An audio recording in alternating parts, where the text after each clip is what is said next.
Hey there, I'm Elisa Ali. Tonight, it's FUV Live with Real Estate. This hard-to-Google New Jersey band makes melancholy songs jangle and shimmer. And with their third album, Atlas, they've honed their dense but dreamy guitar pop sound even further. The band recently stopped by Studio A to share some of their new material and talk with WFUV's Darren DeVivo about the new record during this episode of FUV Live. How are you? Very well, Hi. thank you. To my left, vocalist and guitarist Martin Courtney is here. And Martin, take me around the room and introduce the whole band. Sure. I'm Martin. We got Matt Coleman on the keyboard, Alex Bleeker on the bass, Matt Mondanelli on the other guitar, lead guitar, and Jackson Paulus on drums. The origins of the group are actually Martin, Matt, and Alex's trio, fleshed out with other musicians. The original, we started as the three of us and another drummer. So yeah, but like the three of us grew up together, so we've known each other, the longest out of everyone in the band, I guess. And this would be the first album as a quintet with Matt and Jackson on board. Right. Jackson toured with us on the last record days, but he joined up right after we finished that album. Yeah, so he's been with us for a while. He's been with us for a long time. There is definitely a chemistry between the five of you. Did the dynamic of the band change at all once you added two members and it went from being a trio to a five-piece? Well, yeah, I think it's just anytime you add a new person to the mix, you add a different personality and different influences and stuff. So yeah, for sure. It's good. It's a good thing. Reading a little bit about how you made the album and seeing your work in the studio, I could tell it's a collaborative effort. But then when you dig deeper into the album notes, there are individual songwriting credits. And Martin, most of the tunes appear to be written by you. But then on the back cover of the album, it'll say songs by Real Estate. Is it safe to say that you create, in most instances, a sort of a skeleton of a song or a lyric, and then everybody contributes parts onto it? For the most part, if it's my song, I'll come in with verse, chorus, vocal melody, stuff like that, like guitar part. And then how we did it on this record was for pretty much most of the songs, it was like we would just jam on those parts and come up with, each person would come up with their parts and we'd come up with the arrangements. And as a group, we'd come up with, where the bridge should go or where, we should make this change. And yeah, that's how we approached it on this record, for sure.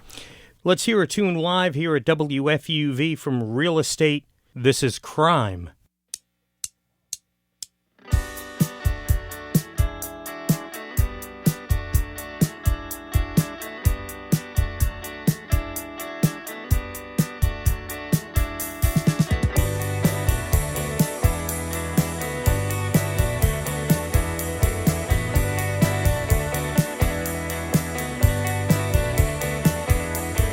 Toss and turn all night, don't know how to make it right.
That's called Crime, and it's a song on the new album, Atlas.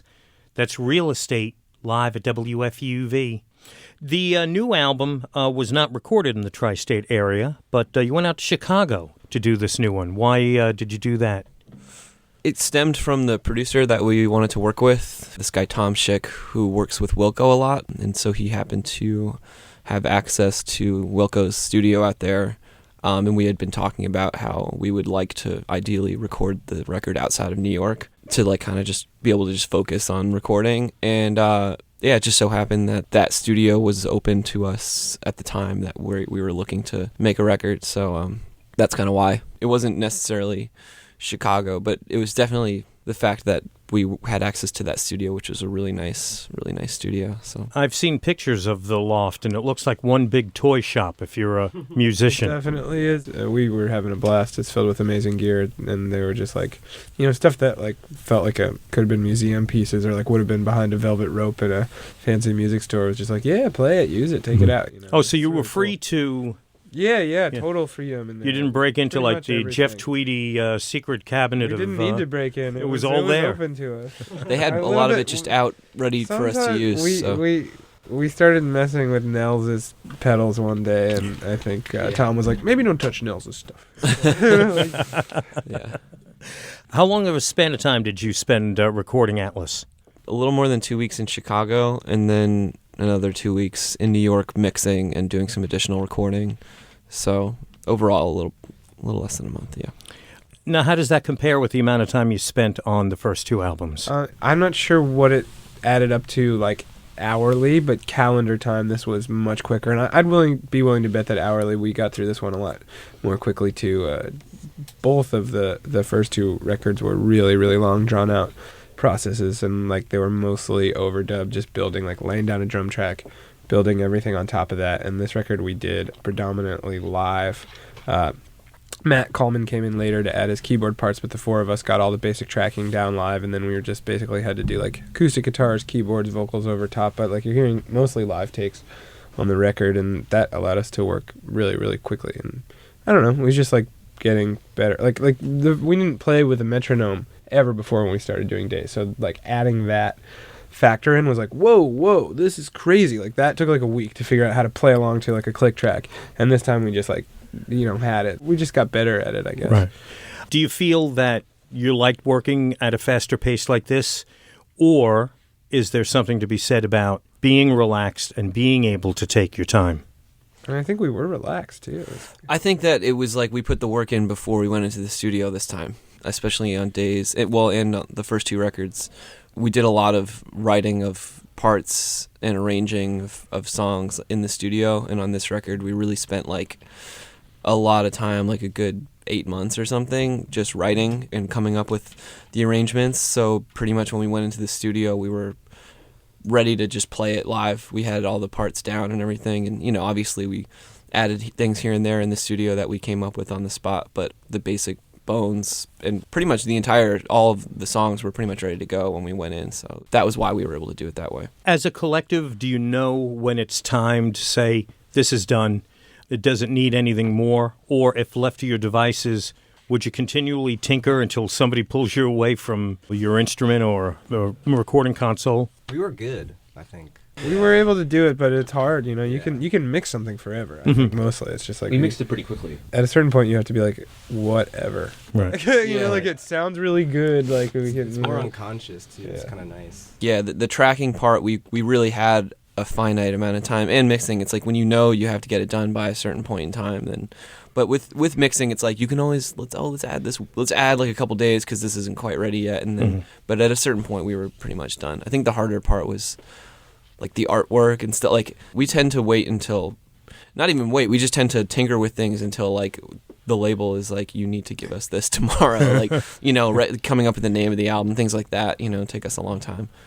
Let's hear the band perform something for us here in the WFUV studios. This is Primitive from Real Estate.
Primitive, the name of that one. That is part of the new album Atlas. That's Real Estate live here at WFUV. Great song, guys. There's an interesting connection between Atlas, the new album, and your last one, Days. This album, the instrumental, a big tip of the cap to you guys for including an instrumental on an album. It's almost like a dying art on a rock or pop record, whatever you want to call it. 30 years ago, when I was a kid listening to stuff, having one or two instrumentals pop up on an album was fairly normal, and that seems to have gone by the wayside. First time I listened to this new album, when April's song comes up, the groove's going, I don't hear vocals, I'm like, don't sing, leave it an instrumental, it works, and the vocals It's never like a came in. no-hitter. It's like we just like, the vocals never come in. You're like, just, Right. Now, April's song's the fourth song on this new album. Days, your last album, has an instrumental on it. It's the fourth song on Days. Coincidence or conspiracy? I think it is a coincidence, but we figured out that was a congruence, and so didn't shy away from it. And I think what's good today with albums, it was, I don't know if you agree with me or ever thought of this, when the CD first came out in the very late 80s, artists felt the need to pack the 75-plus minutes with music. So if that meant 20 songs and you had to sit through 75 minutes, it seems like many bands have found that, no, the 40-minute length, whether it's 10 or 11 or 12 songs, really works better. yeah, I mean, well, we're definitely still like sequencing with vinyl in mind. That's just how our band is, and I think a lot of indie bands tend to still put out records, and it's just fun to think of a record in terms of side A and side B. I think it helps break up the sequence and stuff, so that's part of it, and I think we just like having a short record. I think it's nice to sort of leave people wanting more by the end of the record, and that's sort of our philosophy. Which means in about 3 years, when your fourth album comes out, it'll be a triple record set. We could have done that with this one. We recorded way more songs than ended up on the record, so we really could have done probably a double album if we wanted to. But Well, we saved those for the box set in 10 years, right? Yeah. All right, let's hear a song live here in the WFUV studios from Real Estate. This one is called Had to Hear.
Real Estate recorded live at WFUV with Had to Hear, and I'm Darren DeVivo chatting with the band. The band's name, Real Estate, why did you choose to call yourselves that? It was kind of a joke. We just graduated from college, and we were spending a lot of time at in Ridgewood, New Jersey, living in our parents' houses again, which was sort of jarring and weird after not living there for a few years, and really like terrified, having absolutely no direction and no idea what to do with ourselves, because we've always just been kind of like musicians or artists or whatever, and like the economy had just crashed. Everyone was like really scared about that. Like we just it was the summer, and we were like really faced with like, what are you gonna do with the rest of your life, And we didn't know, but we were like talking about starting a band. Martin had the first batch of Real Estate songs written, and so that was like sort of on the table in this way. And Martin's parents own a small real estate business in New Jersey, Gateway Realtors, and Matt's father is also involved in real estate. And we were sitting around like backyard barbecue table at Martin's parents' house, and like Martin was getting his real estate license at the time as this like weird fallback so he could go work for his parents. And his parents came out and were like, you guys could all get your real estate license and come work for us, if you want. And we were like laughing, and we were like, wouldn't it be funny if we did that? We were all real estate agents, and then by night we were in a band, and we called the band Real Estate, and it was just like ha ha ha. I'm picturing light bulbs. That's a going joke over it everyone's like, head. We were joking, and then like the band. It was like yeah. The band needed a name, and it was like we said that's pretty cool. Like let's do it. That's really all it was. Ridgewood, New Jersey. Is there a bit of a music scene going on in Ridgewood?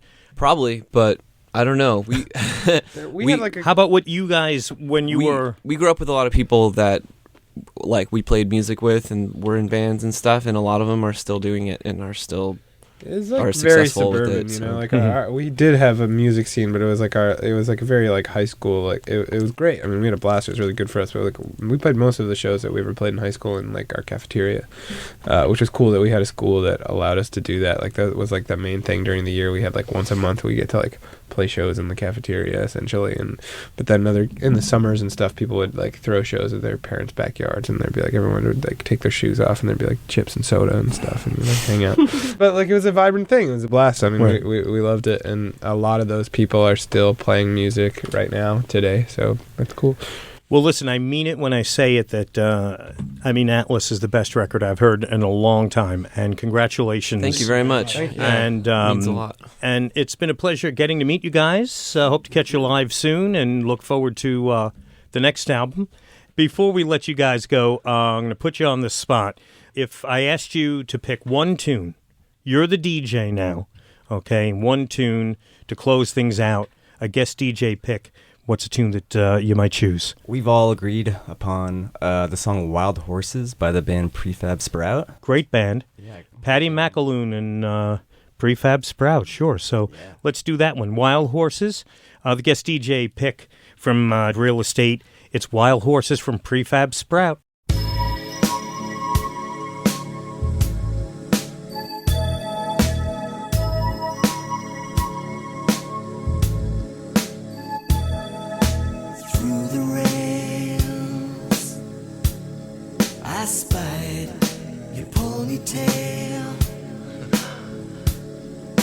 Tried with sugar cubes, and they're okay, but I don't think I'll catch you that way. I hate myself.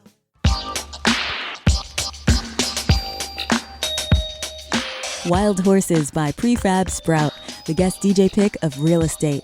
Our guests on today's FUV Live. Their new album, Atlas, is out now.